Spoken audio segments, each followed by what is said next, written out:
Sa iyo na nakikinig ngayon, shout out sa iyo, basher o hindi, sana ay nasa mabuti kang kalagayan kasama ng mga mahal mo sa buhay.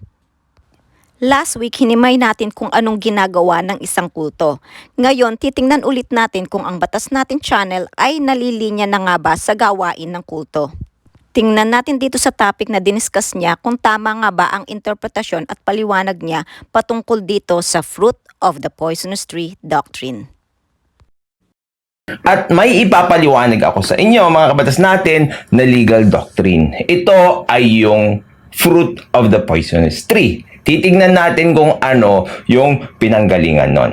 Kasi mga kabatas natin, nasa doctrine na tayo eh. Kasi itong Wow, nasa doctrine na daw sila, pero tingnan natin kung tama ang paliwanag niya dito o nilalason niya lang ang utak ng mga followers niya. si Rafi Tulfo, no, sinabi niya na o binanggit niya yung those who come to court must come to court with clean hands. So yun ang clean hands doctrine mga kabatas na. At dahil may nabanggit si Rafi Tulfo na doctrine, abay hindi pa dadaig dyan si Libayan. Nakaisip din siya na mag-discuss ng doctrine at ito nga ang fruit of the poisonous tree doctrine. Ang pag-uusapan natin ngayon in relation to Rafi Tulfo in action at si Rafi Tulfo mismo mga kabatas natin ay yung alamat ng daily dose of Rafi Tulfo in relation to the fruit of the poisonous tree doctrine. Okay? So bago Be observant, doctrine ito patungkol sa fruit of poisonous tree. Tingnan natin ano ang koneksyon ni Rafi Tulfo o ng RTIA dito sa dinidiscuss ni Atty. Libayan na patungkol sa fruit of poisonous tree doctrine. no, sabi dito, no, according to this rule, once the primary source, the tree, is shown to have been unlawfully obtained, any secondary or derivative evidence, the fruit derived from it is also inadmissible. Sa binasa ni attorney, agree ako dyan 100%. So wala akong tutol dyan. Pero pakinggan natin yung paliwanag at interpretasyon ni Atty. Libayan patungkol dito. Bakit napaka-importante natin pag-usapan ito? Kasi nga, let's talk about Rafi Tulfo in Action and the Rafi Tulfo in Action Foundation, kasama na rin si Rafi Tulfo. No? Makinig kayong mabuti sa sasabihin niya at mag-analyze kayong mabuti nang hindi kayo mabilang sa mga kulto na mali na ang tinuturo, hangang-hanga pa rin. Nakarinig lang ng doctrine, ang dami na raw nilang natututunan. When you talk about this, you talk about the primary source. Ayan, ano nga ba ang primary source na tinutukoy dito sa fruit of the poisonous tree? Ngayon, mga kabatas natin, sinasabi nila na yung mga donations nila sa Rafi Tulfo, sinasabi nila na yung mga binibigay na pera o yung mga kinikita sa YouTube ng Rafi Tulfo in Action o ni Rafi Tulfo ay pinangtutulong sa pobreng mahihirap, mga kabatas natin. Ang dami namang paligoy-ligoy ni Atty. Libayan. Ngayon, palaisipan sa atin kung ano ang business ng Rafi Tulfo in Action. Palaisipan sa atin? Baka sa inyo lang. Saan sila kumikita ng pera? Ano yung kalokohan niya na sasabihin mo sa amin na palaisipin sa atin?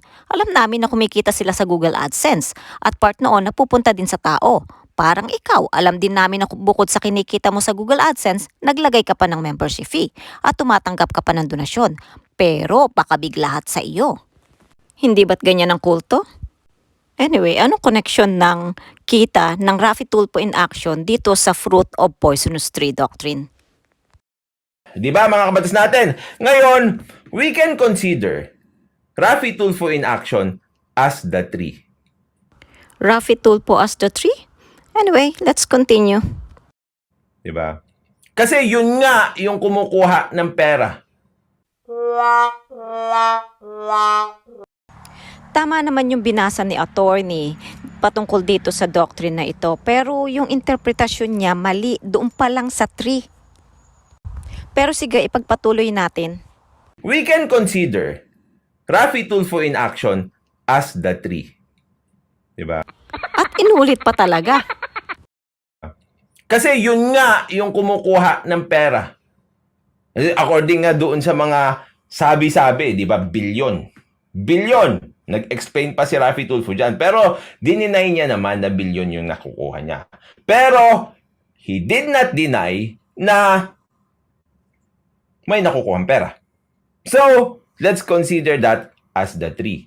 Remember, the topic of Attorney Libayan is about the doctrine of the fruit of the poisonous tree. Sa interpretation niya, kinoconsider niya o nire-represent niya si Rapi Tulfo as the tree. Sorry, the 3 again there is Rafi Tulfo in action. Yun ulit ang puno o pinanggalingan ng lahat.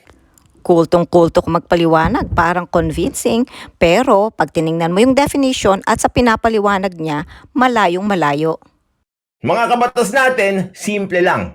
Tulfonatics, simple lang yan. Bakit? Because sabi dito sa batas natin, primary source. What is the primary source? According to Rafi Tulfo, it's the Rafi Tulfo in action. That is the 3. Ano yung mga fruits nito, mga kabatas natin? Now, sinasabi na niya that primary source is the Rafi Tulfo in action.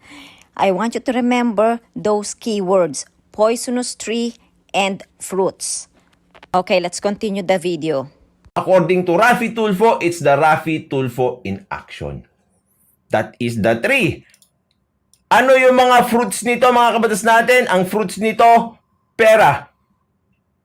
Number 1.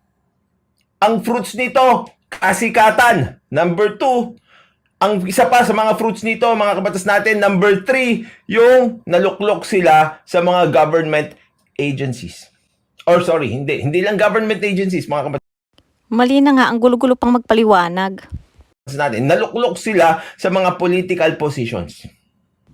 Gumagawa ng sariling interpretasyon si Attorney Libayan patungkol dito sa fruit of poisonous tree doctrine. Because of Rafi Tulfo in action.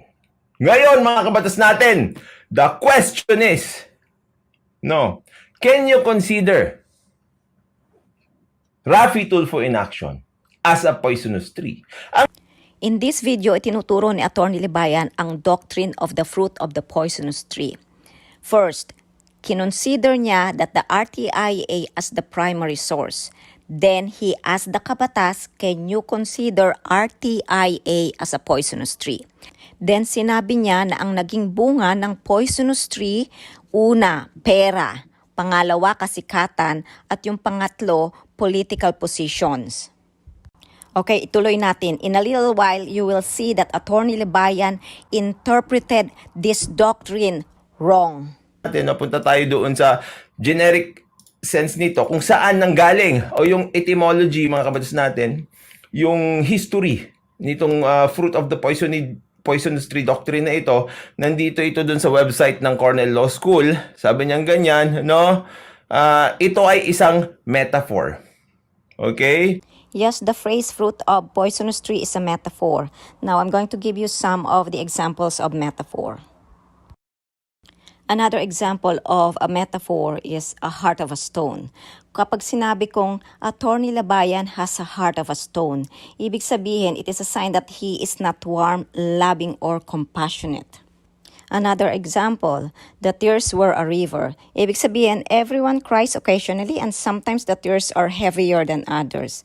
Now, pwede niyong gamitin yung metaphor na yan, the tears were a river, dyan sa mga kabatas kasi madalas silang umiyak. Punta tayo sa pangatlong example. He is fishing compliments. Means that you try to make people say nice things about you by pretending to be a change man. So let's say, for example, I say, Michael is fishing compliments. And that is an example of a metaphor. Ang haba ng segue ko, Anyway, those are the examples of metaphor. Pero itong pang-apat talaga ang topic natin, fruit of poisonous tree. So ibig sabihin, this phrase is a legal metaphor used to describe evidence that is obtained illegally. Ito ay isang metaphor. Okay? Na sinabi na yung kahoy, kung tainted ito o may problema, yun din yung bunga. Okay? So, ibig sabihin, kung ang pinanggalingan ng pera mo ay pamamahiya ng tao, yung pera na galing sa pamamahiya ng tao na yon, hindi rin maganda. Poisonous din. Napansin niyo ba yung binasa niya taliwas doon sa pinapaliwanag niya? Nagbasa lang ba siya para lang masabing ang binabasa niya ay patungkol sa batas? Hindi niya ba naintindihan o talaga lang nilalason niya ang utak ng mga listeners niya? Sige, tayo ang maghimay nitong Doctrine of Fruit of Poisonous Tree. Iyan na rin ang gamitin natin yung pinakita ni Atty. Libayan, yung galing sa Cornell Law School. Sabi dyan sa Cornell Law School na ipinakita ni Atty. Libayan, this doctrine was established in 1920. The phrase, fruit of the poisonous tree, was coined by Justice Frankfurter. Now, fruit of the poisonous tree is a doctrine that extends the exclusionary rule to make evidence inadmissible. Ibig sabihin, not accepted as valid. In court, if it was derived from evidence. At yung evidence na yon, iyon yung sinasabi dito na fruit that was illegally obtained. Okay, sige, explain ko sa Tagalog. Dito sa doctrine na ito, kinukonsider na lahat ng ebidensya or bunga, fruit, na nakuha sa illegal na proseso ay matatawag na invalid or inadmissible. Kahit na ito ay nakuha diretso sa isang tao pero in a way na nakuha sa illegal search at iyon ang poisonous tree. Ibig sabihin, ang mga impormasyon na nakuha mula sa illegal search ay pwede masuppress o mapigilan sa mabilis na pagtuklas sa katotohanan tungkol sa isang kaso kasi nga magiging invalid siya or inadmissible. Ang isang example nito ay ang RA 4200 Anti-Wiretapping Law.